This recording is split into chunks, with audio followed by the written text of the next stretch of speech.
മോഹൻ ഒരാഴ്ചത്തെ വെക്കേഷന് വേണ്ടി പോയി. എത്തി നോക്കിയപ്പോൾ അവന്റെ വീട്ടിൽ മോഷണം നടന്നു. മനസ്സിലാക്കി. കേസ് അന്വേഷിക്കാനായി മെഹുൽ അവിടെ എത്തിച്ചേർന്നു. റോഹന് അവന്റെ 3 ഫ്രണ്ട്സിനെയാണ് സംശയം. Jaimy, Rachel, Sam.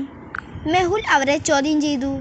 ജെയ്മി പറഞ്ഞു, ഒരാഴ്ചയ്ക്ക് വെക്കേഷന് വേണ്ടി പോയതാണ്, പിന്നെ ഞാൻ എങ്ങനെ മോഷ്ടിക്കും? ഇത് നോക്കൂ എന്റെ ചിത്രങ്ങൾ. റേച്ചൽ പറഞ്ഞു, ഞാൻ ഒരാഴ്ച മുഴുവനും ബീച്ചിലായിരുന്നു. ഇത് നോക്കൂ എന്റെ ചിത്രങ്ങൾ. സാം പറഞ്ഞു, ഞാൻ ഒരാഴ്ച മുഴുവനും മരുഭൂമിയിലായിരുന്നു, സിറ്റിയിലേ ഉണ്ടായിരുന്നില്ല. എന്റെ ഫോട്ടോകൾ നോക്കൂ. ചിത്രങ്ങൾ നോക്കി മെഹുൽ ഉടനെ മനസ്സിലാക്കി ആരാണ് കള്ളം പറയുന്നതെന്ന്. എന്നാൽ നിങ്ങൾക്ക് ഈ ചിത്രം നോക്കി പറയാമോ ഇതിൽ ആരാണ് മോഷ്ടാവെന്ന്? ആലോചിക്കൂ, കമന്റായി രേഖപ്പെടുത്തൂ.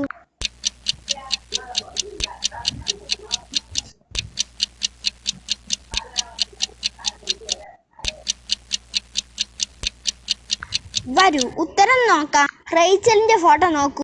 കപ്പലിന്റെ ഫ്ലാഗിന്റെയും പട്ടത്തിന്റെയും ദിശ വേറെയാണ്. ഇത് എങ്ങനെ നടക്കും? മെഹുൽ ഇത് മനസ്സിലാക്കി. എന്നിട്ട് റേച്ചലിനെ പിടിച്ചു. സബ്സ്ക്രൈബും ലൈക്കും ചെയ്യാൻ മറക്കരുത്. ഈ വീഡിയോ എത്ര പേർക്ക് ഇഷ്ടപ്പെട്ടെന്ന് കമന്റ്